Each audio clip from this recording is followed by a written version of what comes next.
Okay, so we're just going to talk today a little bit about SimMan's capabilities. So when you enter the simulation room, you will see the mannequin in front of you, and at the start of each session you'll have a chance to examine the mannequin a little bit more closely. But we're just going to show you a video to run through the kind of things that you can do with the mannequin and that the mannequin is capable of.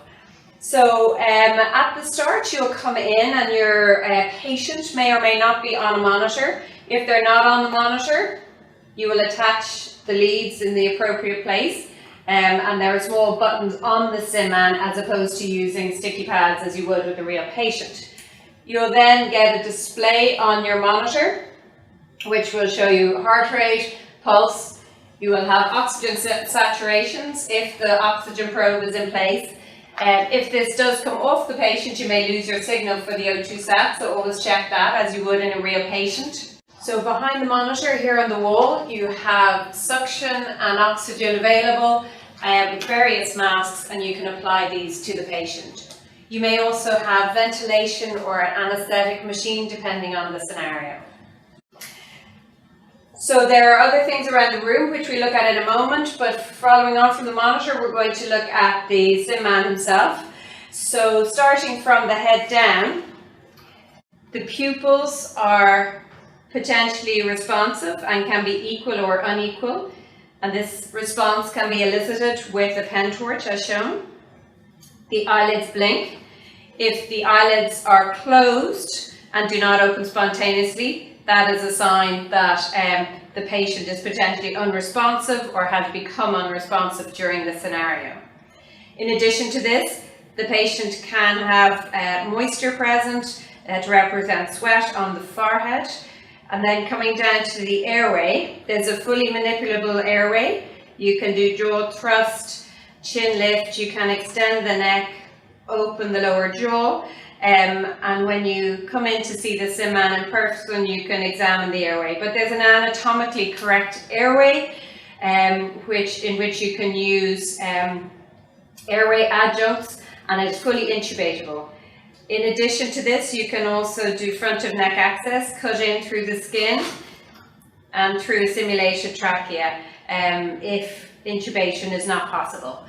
The SimMan can be programmed to have jaw rigidity, neck stiffness, swollen tongue, and other airway difficulties which may make it impossible to intubate him.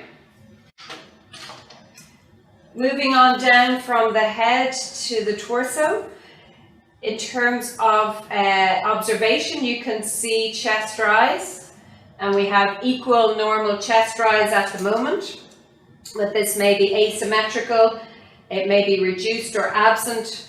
And you can auscultate the chest for various breath sounds, which again may be reduced, normal, or there may be wheezes or cracks present depending on the scenario.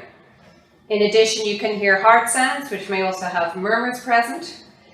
In terms of procedures, you may insert a chest drain by physically cutting through the skin of the SimMan, and you have your palpable sternoclavicular angle, and you can count down the ribs to find your anatomical space.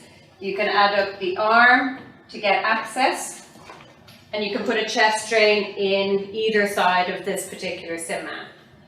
In terms of the arms, you can either use them for blood pressure or IV access, and depending on the model, it's usually one arm designated for IV access. In this particular model, it's the right-hand side, and you can actually palpate the veins in order to physically insert an IV line. You won't get a flashback of blood, but you will be aware when fluids can flow that your IV line is correctly sited. In terms of moving further down, on examination or palpation of the abdomen, there's not much to feel, and it tends to feel fairly firm all the time. So when you examine the abdomen in the awake patient, they may elicit signs of tenderness, or the nurse or other confederate in the room will let you know what you find on examination. So whether you find some rebound tenderness or rigidity. So those clues may be given to you as they're hard to find on examination. The patient can talk to you, and don't forget this when you're doing examination. If the patient is awake and alert, remember to communicate with them, and they can talk to you via a microphone system from another room. As we go down further in the SIM-Man, you have palpable pulses, femoral pulses here. If you depress too firmly, they may be occluded, and so the advice is to press once firmly and then lightly palpate, and you should easily feel the femoral pulses. Other pulses present are carotid, which tend to be situated a little bit more medial than in a real patient. There are no pulses in the arm, but there are in the leg. So you have a popliteal pulse palpable, and then you have dorsalis pedis, and these may be reduced or absent or asymmetrical. There's no posterior tibial pulse in the SIM-Man. So following on from the pulses then, if we come down to the groin, you can catheterize the SIM-Man, so you can physically insert a catheter. SIM-Man may be male or female and have that anatomy correct depending on the scenario. Musculoskeletal examination is difficult in the SIM-Man. We can't necessarily replicate deformity or massive swelling, things that you might see with certain injuries, but we can use bruising or hemorrhage or laceration moulage, so that's makeup applied to the SIM-Man. And that applies all over the SIM-Man. You may see evidence of injury represented by bruising, you may see evidence of burns. We can simulate amputations of the limbs or partial amputations. And so at any stage, if you're seeing something on the SIM-Man's body and you're not sure what it represents, for example, is this redness, is it a rash, is it from trauma, you can ask the person in the room who's facilitating what this is supposed to represent. So in terms of resuscitating the SIM-Man, we've heard that we can manage his airway. We can insert an IV line and run fluids. We can also do IO access through the sternum if required, and then defibrillation. So there is a live defibrillator in the room. It's attached using specific pads to these points. So the facilitator in the room will do that for you. We don't use adhesive pads, and the defibrillator will be connected in the same place each time. So be aware that this defibrillator is live and you have to clear and take all the usual precautions you would. Having said that, we'd ask you to keep the joules at a low level so that the risk of any injury should you forget to clear is negated. In addition to that, we have other things in the room which will help facilitate the scenarios. And when you come into the room, there will usually be someone who said, here to help you find everything. But there's a full resuscitation trolley, a full airway and drugs trolley.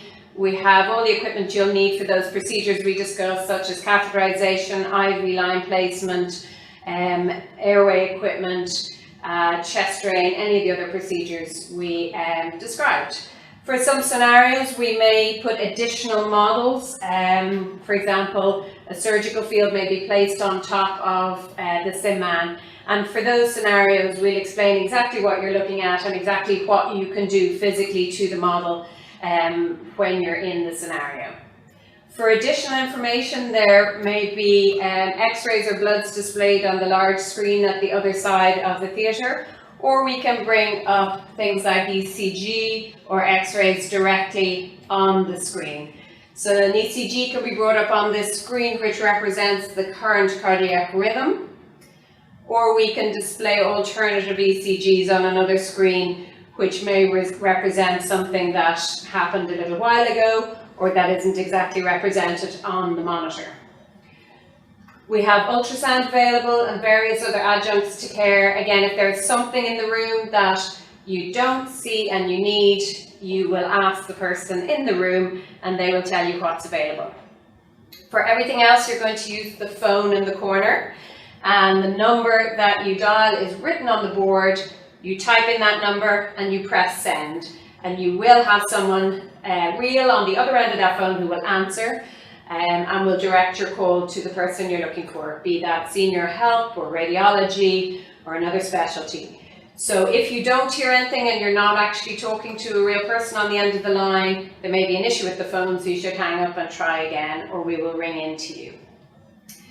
At any stage, if there is something in the room that you're trying to prepare, like for a procedure, the person in the room will assist you, and in that way, if you are planning to perform a procedure on the sim man that it's not compatible with, we would tell you that maybe this has already been done, or we'll simulate it being sighted. So for example, something like a central line placement, or an ABG, or an arterial line, we will actually just tape that in place for you and bring up the appropriate monitoring on the monitor afterwards.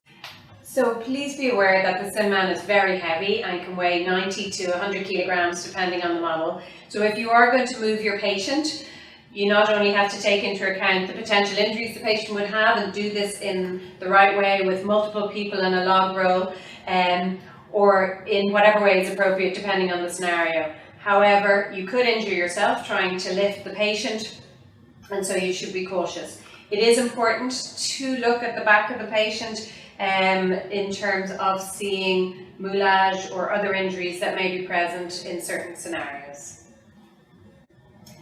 Other than that, if you have any questions during the simulation, please ask the person in the room, but as we say to you in the introduction, try and stay in character, if you like, and try not to leave the room to get something, because that will break the fidelity of the scenario you're in. So anything you need will be brought into you in due course. Thank you.